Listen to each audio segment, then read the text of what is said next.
For San Sebastian in the first game of their season, scoring 27 points. I'm sure he wants a couple of bounces in. Abdul Sawat and went there. That's a conversion from the para sa kanila. Bienes left wide open, leaves the follow through, knocking down that 3-point shot. That's right. Kawilan straight away three. That is money para kay JP Kawilan. Known for when he was with UE in the UAPS. JP Kawilan, that is what he is known for. Sanga, another one on the way. This time it's down the drain para kay Paul Sanga. To try and locate Sanga, instead they go to JJ Manglangit on the corner. That's the Caloocan. You like to think Sanga's gonna get the ball. Oh, what a big shot right there. Hubert Cani. Online basketball ending worker of the FPBL. Basta ending Game X. JP Kawilan. David Valencia and Joko Tentong in the backcourt, joined by Gabby Espinas, Ronnie Matias, and Josh Flores in the front court for the Caloocan Batang Kangkalu. On the other side, it's going to be Michael Are, Chino Mosqueda, Jason Ballesteras, and Abdul Sawat joining the star of the show for Quezon City in their last game, JP Kawilan.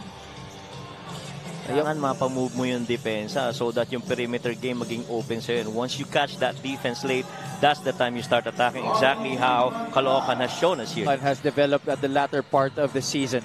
Yeah, yung pagka-veterano nitong mga players na Caloocan. Really, I guess maybe younger brother Paeng Are has put on a show for San Sebastian in the first game of their season, scoring 27 points. I'm sure he wants. Kailangan kung gusto natin talunin itong Caloocan team. Oh, what a pass!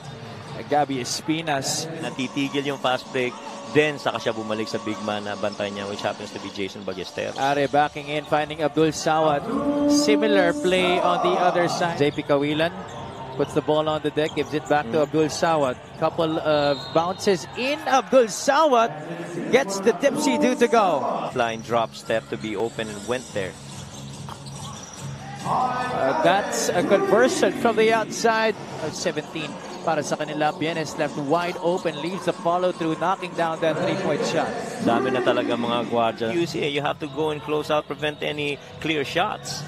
Manlangit gets the step on Tibayan and he finishes the 2 points in this game. That is right.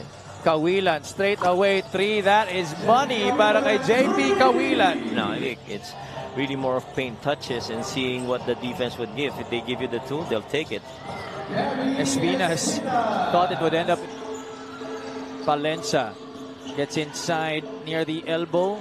Matias. There you go. That combination between him and Gabby Espinas. Right there, understanding where that attack was going to be. Quezon City breaking their scoreless drought. They were scoreless for almost 4 minutes. Another great defensive possession for Quezon City. Just Salem floats it up and in off the glass. Guy so far for QC. Oh, that's what he was known for when he was with UE in the UAPS. JP Kawilan, that is what he is known for. One more.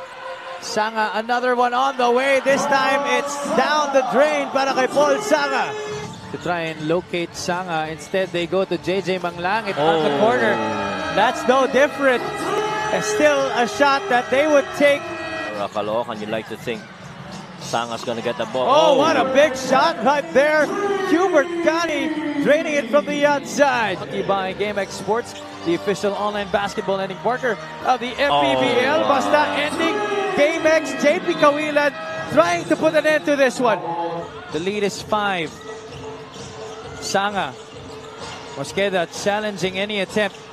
Sanga puts it up. This is everything. Espinas there underneath, getting the 2 points. 73-70. To the demise of Caloocan. Espinas will go all the way. 77-72 is our final score. This is brought to you by GameX Sports, the official online basketball ending partner of the MPBL. Basta ending GameX.